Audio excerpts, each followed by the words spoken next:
രാവിലെ തന്നെ നിങ്ങൾ എങ്ങോട്ടാ? അത് രോഹിത്തിന്റെ അമ്മ പത്മാവതിയുടെ ആണ്ട് ദിവസം അവർക്ക് ബലിയിടാൻ പറ്റിയില്ലല്ലോ. അതിന് ഇന്നവര് നാട്ടിലെ ക്ഷേത്രത്തിൽ പോയി ബലിയിടാൻ പോവുക. അപ്പൊ എന്നെ കൊണ്ടുപോകുന്നില്ലേ? പപ്പിമോള് പോയാൽ എങ്ങനെയാ? ദേ നമുക്കേ ഇന്നൊരു യാത്രയുണ്ട്. Hi hi. യാത്രയോ? അതെ, ഞാനും സത്യയും വിഷ്ണുവേട്ടനും കൂടി ഒരു ടൂറ് പോകുന്നുണ്ട്.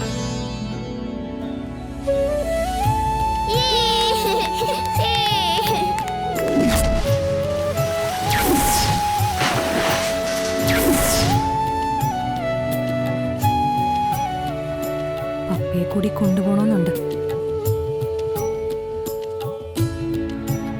അനുവിനോട് കാര്യങ്ങളെല്ലാം ശരിയാക്കി വിളിച്ചു പറയാൻ പറഞ്ഞിട്ടുണ്ട്.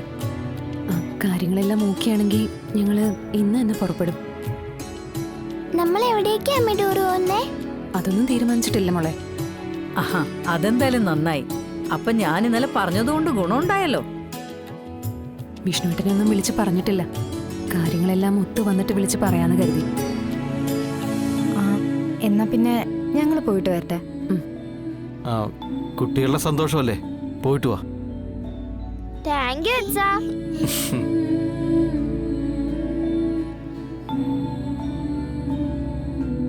രണ്ടുപേരും ശ്രദ്ധിക്കണം കേട്ടോ.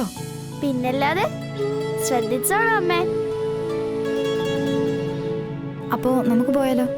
എന്നാ പിന്നെ പോയിട്ട് വരാം. ശരി മോനെ, വാ. കുഞ്ഞിച്ചി പോയിട്ട് വാ.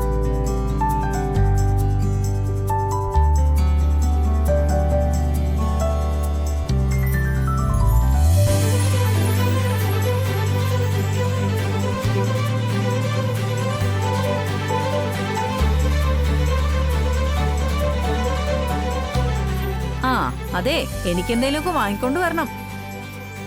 ഞാൻ പറഞ്ഞിട്ടാ ഇവരിതേ ടൂർ പ്രോഗ്രാം ഒക്കെ പ്ലാൻ ചെയ്തത്. ശാരദാമ്മക്ക് എന്ത് വേണേലും വാങ്ങിച്ചോണ്ട് വരാം. എവിടേക്കാ പോകുന്നതെന്ന് കേക്കട്ടെ. അത് ശരി. ഇപ്പൊ ഞാൻ പുറത്തായി അല്ലേ? ആ ദേ അനു വിളിക്കുന്നുണ്ട്. ടൂർ പ്രോഗ്രാം നടക്കോ ഇല്ലയോ എന്ന് ഇപ്പൊ അറിയാം. ഹലോ. മാഡം, പൊന്മുടിയിലെല്ലാം അറേഞ്ച് ചെയ്തിട്ടുണ്ട്. ഇനി മാഡം ഫാമിലി അങ്ങ് എത്തിയാൽ മാത്രം മതി. പൊന്മുടിയോ? അപ്പൊ അവിടെ താമസിക്കാൻ ക്വാർട്ടേഴ്സിൽ മുറി ബുക്ക് ചെയ്തിട്ടുണ്ട്. പിന്നെ ഫോറസ്റ്റ് ഏരിയ, ടെന്റ് ഇട്ട് താമസിക്കാനുള്ള സംവിധാനങ്ങളും ഉണ്ട്. ഓക്കെ. എപ്പോഴാ പോകുന്നതെന്ന് പറയുകയാണെങ്കിൽ അവിടുത്തെ ഫോറസ്റ്റ് ഗാർഡുകളുടെ സേവനം നമുക്ക് ആവശ്യപ്പെടാനും പറ്റും. അനു, ഇത് ഒഫീഷ്യലായിട്ടുള്ള യാത്രയല്ല, തീർത്തും പേഴ്സണലാ. ഞങ്ങൾ അച്ഛനും അമ്മയ്ക്കും മക്കൾക്കും മാത്രമായിട്ടുള്ള കുറച്ചധികം നല്ല നിമിഷങ്ങൾ, അതിനു വേണ്ടിയിട്ടുള്ള യാത്രയാണ്. അതുകൊണ്ട് തന്നെയാ പേഴ്സണൽ എന്ന് എടുത്തു പറഞ്ഞത്. ഓക്കെ മാഡം, മറ്റെന്തെങ്കിലും സജ്ജീകരണങ്ങൾ അവിടെ ഒരുക്കണമെങ്കിൽ എന്നെ ഒന്ന് ഇൻഫോം ചെയ്താൽ മതി. ഞാനത് വിളിച്ച് അറേഞ്ച് ചെയ്തോളാം. ശരി അനു, എന്തുണ്ടെങ്കിലും ഞാൻ അറിയിക്കാം.